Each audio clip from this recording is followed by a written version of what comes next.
Hi, everyone. Thank you for being here with me. I'm Robin Haynes, and today my guests and I are putting a special focus on the complex workings of the brain, specifically what happens when it is injured or traumatized. Sometimes brain injuries can happen in the blink of an eye. Other times that trauma is endured repeatedly over months or years.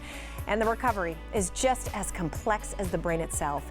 Thankfully, there are amazing groups here in Central Ohio working to understand how and why these injuries occur, how to diagnose the depth of the true brain trauma, and how to help people recover, or at least embrace their new normal. It is tireless work that has made great advances in recent years, yet there is still much to do. So join me for this Daytime Focus as we raise awareness on brain injuries.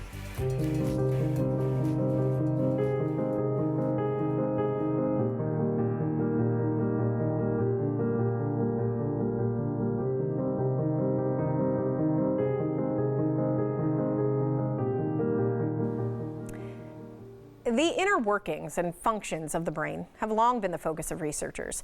To understand the impact of traumatic injuries on a person's cognitive abilities, experts with OSU's chronic brain injury program are compiling one of the largest collections of brain injury survivor data. And everyone from the general public to military personnel and athletes are being studied for this.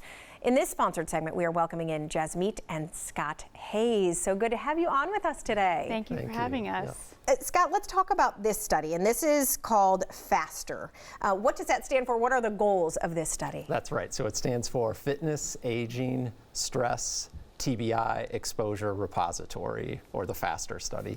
And so one of our primary goals is to look at what variables what factors are most strongly associated with cognitive and brain health. So we are interested in looking at factors that might accelerate cognitive and brain decline, like stress, traumatic brain injury, or poor physical health, as well as those factors that might protect against cognitive decline or increased risk for dementia. And so looking at fitness, physical activity, quality of sleep, nutrition, those kind of things that can protect against cognitive and brain decline. And I know that in recent years especially, we have a lot of that focus, Jasmeet, placed on athletes and concussions, and we hear about that more.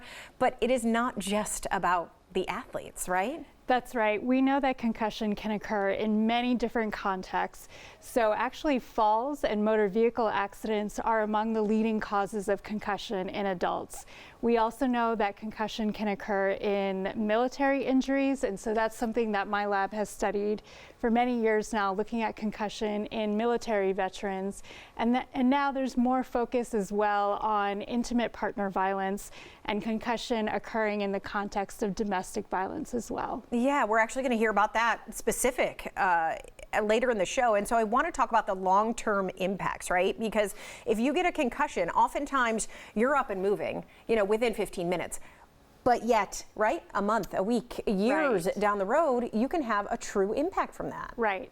I do want to mention, I think it's really important to note that most people do recover from head injury. And I think that's really important. It gives us a lot of hope after having an injury that you can recover, you'll fully recover. But there's about 15 to 20% of individuals that continue to have symptoms such as headaches and difficulty concentrating, feelings of depression, irritability, months and even years following their concussion.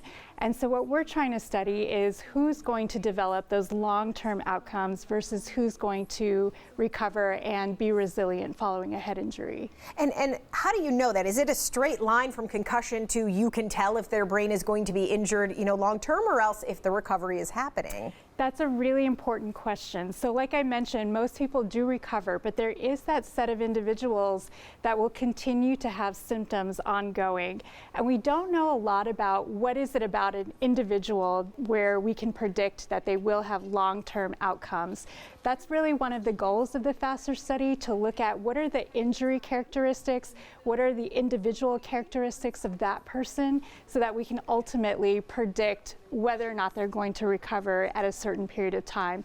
So no, there's no straight line there between TBI and cognitive decline. It's kind of a path that we're trying to figure out. Yeah. Okay, Scott, then let's talk about things we can do to maintain memory, to maintain brain health right as we age. It is vital to do that. Exactly, and that's the question that most people are interested in. I'm always getting that question, what can I do? So there are actually a lot of lifestyle factors that you can address in terms of trying to maintain or optimize your cognitive and brain health as we get older. So physical activity is one that many people are familiar with. So anything that you can do to increase your physical activity level, whether that's walking, cycling, swimming, or even dancing, avoiding sedentary behavior. So if you are going to be sitting on the couch for a while and watching movies, taking some breaks from being sedentary, getting up and even just walking around for a few minutes so that you're not sitting for 2, 3, 4 hours at a time.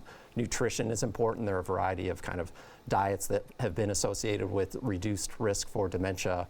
The Mediterranean diet, the MIND diet, and DASH diet, just to name a few, as well as good quality sleep. And then one factor that's, I think, underappreciated is maintaining social engagement. So as we get older, maintaining those important relationships with friends, family, being active in the community, continuing to go out and be an active member of the community, participating in community events. Those are all important things to do. And you want people to also participate in this study. You're still recruiting for that. So what do people need to know about that? That's exactly right. So, we're recruiting participants that have a range of kind of health conditions, a range of exposure to traumatic brain injury or stressful events. Adults 18 and over, we've had a few octogenarians participate in the study.